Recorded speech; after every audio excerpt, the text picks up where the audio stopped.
Elizabeth, and I am making this video in response to the many requests I've had from my friends, especially Janine, on how to make my hummus. So I am Greek, and hummus is a Greek staple. It is a dip that we eat with a lot of food, and you can eat it with pita bread. So let me just tell you a little bit about it. You can warm some pita bread with garlic salt on it and use that to dip into the hummus. It's very good. You can put it on sandwiches instead of mayonnaise or mustard. It's much more healthy. You can use it at the table, which I like to do because I like hummus with meats, certain meats like salmon. It's very good with Brussels sprouts, and I hate Brussels sprouts unless I have hummus. So just play around with it once you learn how to make it. There's different variations for hummus. You can add sun-dried tomatoes to it, pine nuts to it, feta cheese, which I'm going to do here today, and but the basis for hummus is what I'm going to show you how to make. So let me just tell you what ingredients are in it. It only takes a few minutes to make it.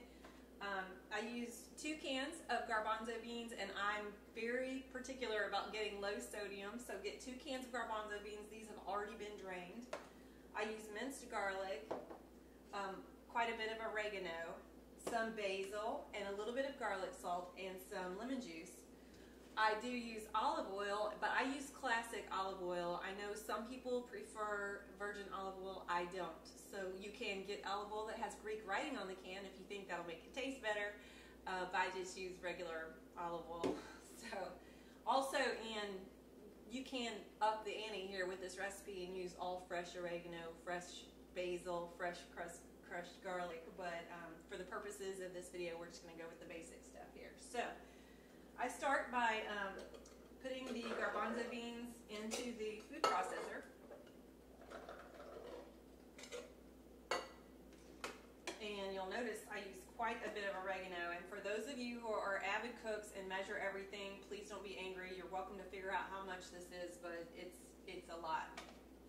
By the time I'm done with the oregano, the garbanzo beans look like they have a little layer of grass growing on the top of them.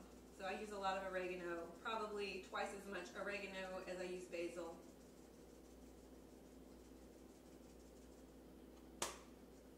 A little bit of basil.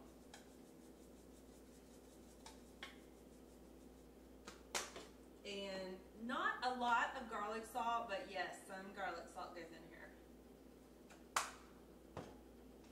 Then I use my minced garlic, and for 2 cans of beans, I use about 2 teaspoons of minced garlic.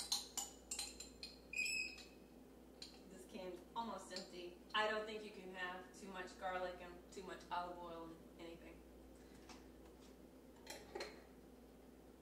Just a squirt of lemon juice. And here's the tricky part.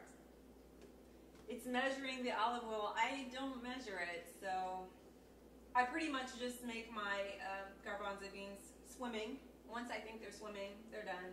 Probably at least a quarter cup. A quarter cup of olive oil for 2 cans of garbanzo beans. And you'll know if it seems a little dry after you have processed it. If it looks like it's not creamy enough, just add some more. You can't go wrong with the olive oil, so just add a little more. So we're going to go ahead now. That's all there is to it. Process it, and this is going to be a little loud, sorry.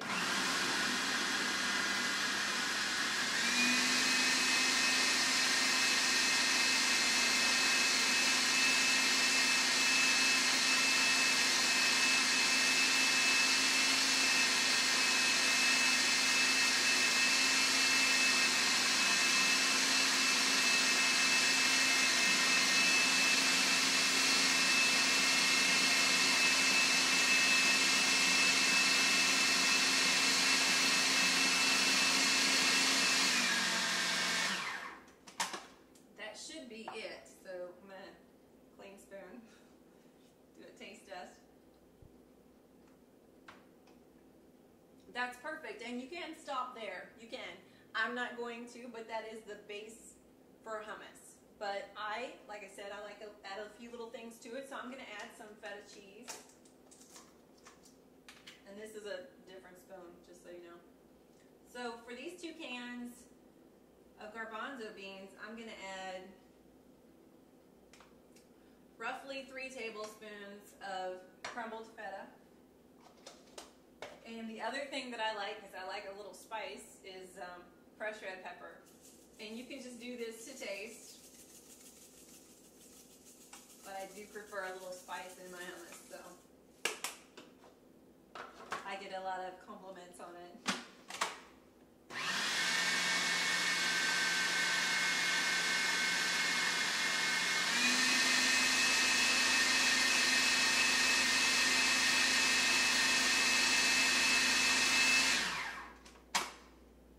That should be it.